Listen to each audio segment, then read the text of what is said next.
guy dies, the brother marries the wife to continue on their family. All right? Okay, good so far. Now, there were 7 brothers, and the first married and died childless. Childish too. I'm a man, I can say that. All right, 2 husbands down. Now the third died, childless. About this time, we're starting to wonder, who is this woman? Then the 4th, then the 5th, then the 6th, all die. Finally, she dies, thank God. So this is a little bit of a test for Jesus. Finally, the woman dies, and in the resurrection, the Sadducees ask, therefore, whose wife will the woman be? Who's going to want her after all this? But, her. Belong to this age, marry and are given in marriage. But those who are considered worthy of a place in that age and in the resurrection from the dead neither marry nor are given in marriage. Indeed, they cannot die anymore, because they are like angels and are children of God, being children of resurrection. And the fact that the dead are raised, Moses himself showed in the story about the bush, where he speaks of the Lord as the God of Abraham, the God of Isaac, and the God of Jacob.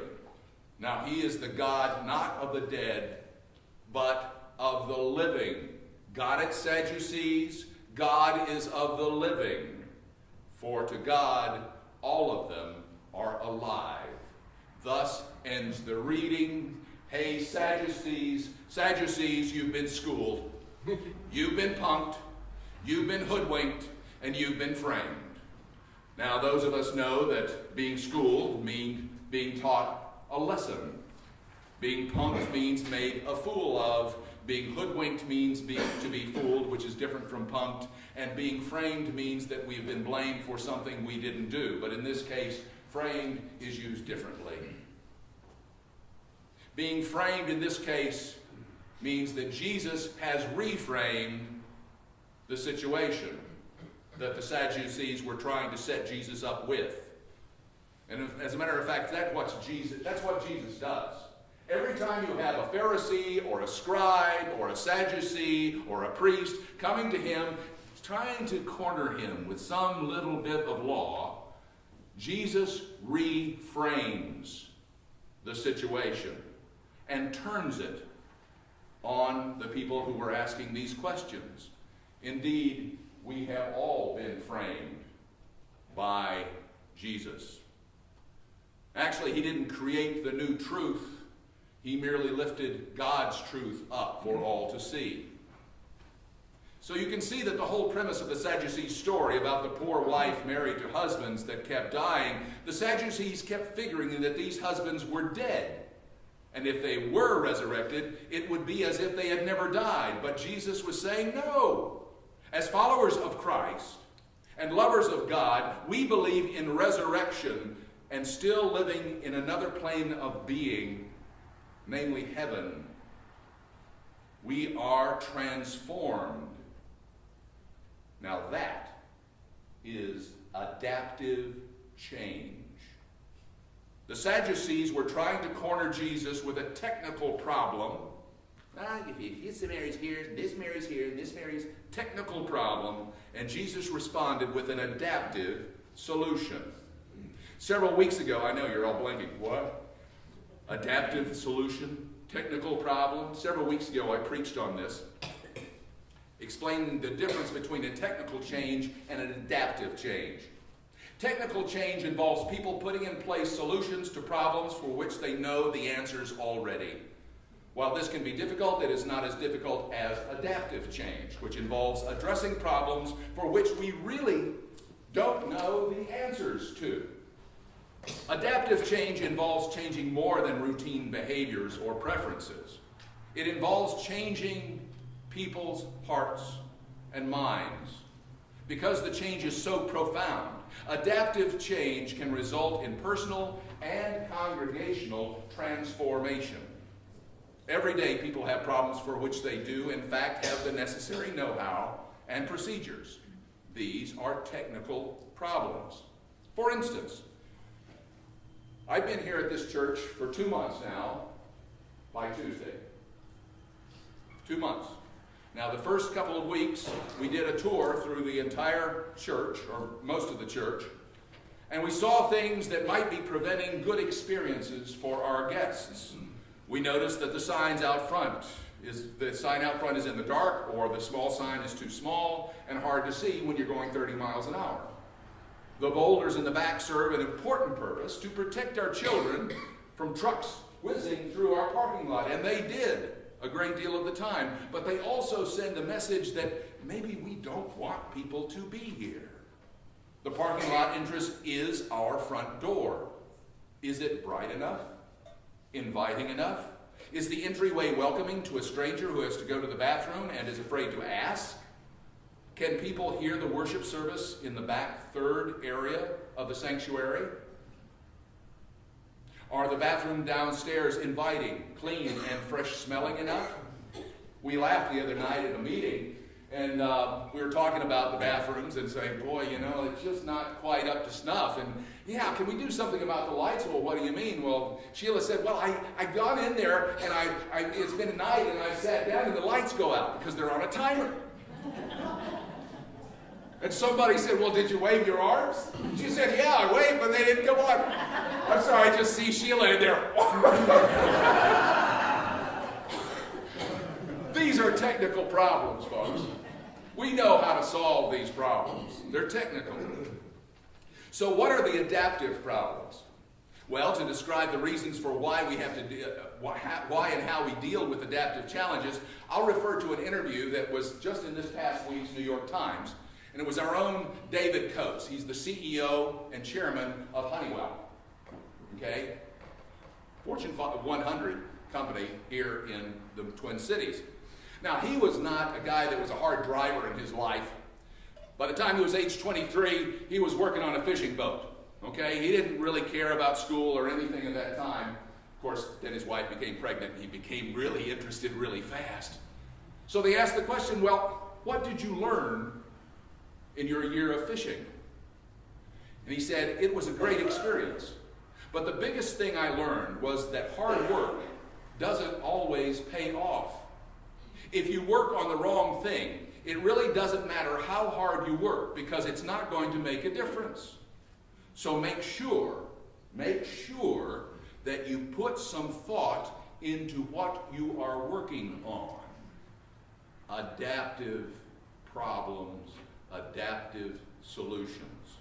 He had learned that it doesn't matter how many technical things we do right, fishing over there, mending the nets, making the building more attractive, the only thing that is going to make a difference in the long run, the long-term, sustainable, viable future of our church, is to put some thought into what we are working on, prioritizing our outlays of money, of energy, and focus as a community of faith. Adaptive problems call for adaptive solutions. We must have a communal focus that pulls us through and buoys us up through all of the technical issues into our own congregational, and we can take this metaphorical or literal, our own resurrection with Christ. So how do we get through our adaptive challenges? How do we get to our Mizpah UCC resurrection with Christ in Hopkins, Minnesota? I refer to our vision statement adopted by this church in 1992, and the first sentence is, Jesus Christ is Lord. Number one, it's been in the narthex since 1992. Repeat after me. Jesus Christ is Lord. Now, if you're like me, and not all of you are, of course, but if you're like me, I grew up in the South. I was raised Southern Methodist, not United Methodist, Southern Methodist. Had a very strong racist streak going through my congregation. Also very evangelical. We were called shouting Methodists back then. That's why I talk so loudly. Okay? But the people that said Jesus Christ is Lord in that church meant that everybody else that doesn't say that is going to hell. Literally. Okay? And not only that, but if you say Jesus Christ is Lord, then you had better believe all these other things too. So consequently, what happened to me in my life was I shunned it. I pushed it away. I got away as fast as I possibly could. They took that away from me. So I went to seminary finally, got it through my thick skull, that the only person that can take anything away from you is you. That's it. You have a choice. So out there in the narthex we have Jesus Christ is Lord.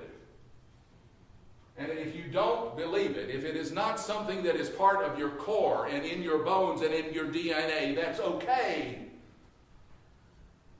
But think about it. Start working with it. How can we make it okay to be able to say Jesus Christ is Lord? If this church as a community cannot say Jesus Christ is Lord and understand it and be able to get it into us and have the energy to say it with some conviction, then maybe we better change our vision. That is an adaptive challenge. That is not easy.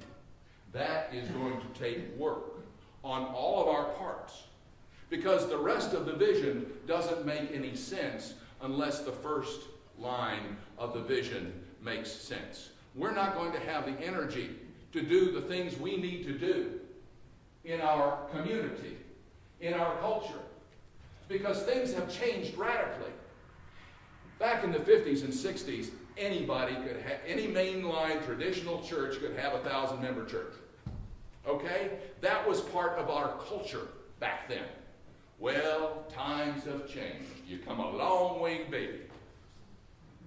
Okay? Times have changed. It's not the same culture. You look out the side the doors, you see your neighbors, and it's changed. Just in 10 years. Beck Zimmer, our moderator, has been doing demographic studies. And it's been showing that back in the 50s and 60s, over 50% of the homes in our area had school-aged children in it. Okay? Over 50%. Now, less than 20%. Okay? So it's a different culture, it's a different way of being community.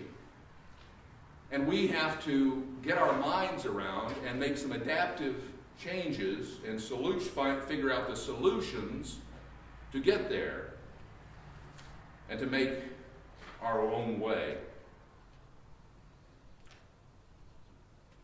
But Garth, you're the expert.